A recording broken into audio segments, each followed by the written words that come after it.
ada kalanya Tuhan tidak mau mengabulkan doa kita karena ada dosa yang kita pelihara. Saudara minta kepada Tuhan, minta sesuatu. Tapi sambil minta, dosa saudara tidak lepas. Saudara tetap hidup dalam dosa, hidup dalam kejahatan, tapi minta Tuhan. Ingat, Tuhan tidak akan kabulkan doa dari orang yang memegang dosa erat-erat. Sekarang saudara lihat ayatnya. Yesaya 1 ayat 15. Apabila kamu menadahkan tanganmu untuk berdoa, aku akan memalingkan mukaku. Bahkan sekalipun kamu berkali-kali berdoa, aku tidak akan mendengarnya. Sebab tanganmu penuh dengan darah. Tuhan gak mau dengar doa. Kenapa? Tangannya penuh dengan darah. Maksudnya kamu ini berbuat jahat dengan tanganmu. Kamu berkali-kali berdoa, aku tidak mau dengar. Yesaya 59. Sesungguhnya tangan Tuhan tidak kurang panjang untuk menyelamatkan. Pendengarannya tidak kurang tajam untuk mendengar. Tapi yang merupakan pemisah antara kamu dan Allahmu ialah segala kejahatanmu. Yang membuat dia menyembunyikan diri terhadap kamu sehingga dia tidak mendengar ialah segala dosamu. Maka pada waktu kita berdosa tapi kita berdoa Tuhan gak mau dengar.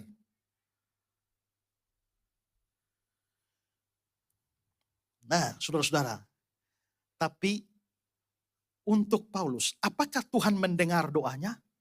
Pasti. Karena Tuhan jawab. Walaupun jawabannya tidak. Kalau begitu doa Paulus tidak dikabulkan, bukan karena dia berdosa. Atau ada dosa. Sama halnya, kalau Tuhan tidak kabulkan doa saudara, belum tentu karena dosa.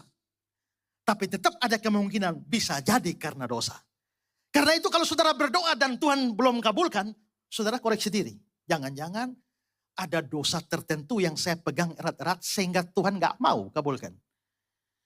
Kira-kira contoh dosanya apa? Contoh dosanya begini. Saudara berdoa minta kepada Tuhan sesuatu. Tapi saudara tetap benci orang dan niat jahat sama orang. Jangan kira Tuhan akan kabulkan doa saudara. Lihat Mazmur 66. Seandainya ada niat jahat dalam hatiku, tentu Tuhan tidak mau mendengar. Kalau ada niat jahat, benci orang, kesumat sama orang, tapi doa minta Tuhan berkati. Tuhan tidak akan mengabulkan doa dari orang yang simpan niat jahat pada orang lain. Atau, saudara tidak suka firman Tuhan. Tidak suka firman Tuhan, itu dosa. Kalau saudara tidak suka firman, lalu saudara mengharapkan Tuhan mengabulkan doa saudara. Amsal 28. Siapa memalingkan telinganya untuk tidak mendengar hukum, hukum itu maksudnya firman. Memalingkan telinga jadi hukum datang ke sini saudara balik gini. Saudara gak mau tahu. Juga doanya adalah kekejian. Jadi rupanya kalau kita tidak suka firman Tuhan, begitu saudara berdoa minta sesuatu pada Tuhan, Tuhan bukan hanya gak dengar, Tuhan jijik terhadap doa itu. Sakaria 7. Tetapi mereka tidak mau menghiraukan. Dilintangkannya bahunya untuk melawan. Ditulikan telinganya supaya jangan mendengar. Mereka membuat hati mereka keras seperti batu amril. Supaya jangan mendengar pengajaran dan firman yang disampaikan Tuhan semesta alam. Jadi orang ini gak suka dengar firman. Ayat 13. Seperti mereka tidak mendengarkan pada waktu dipanggil. Demikianlah aku tidak mendengar pada waktu mereka memanggil. Tuhan kasih firman, kita gak peduli, pusing amat, gak peduli. Kalau saudara bersikap begitu, itu dosa.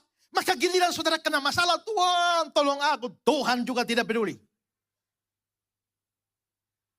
Atau contoh dosa lain, Amsal 21 ayat 13.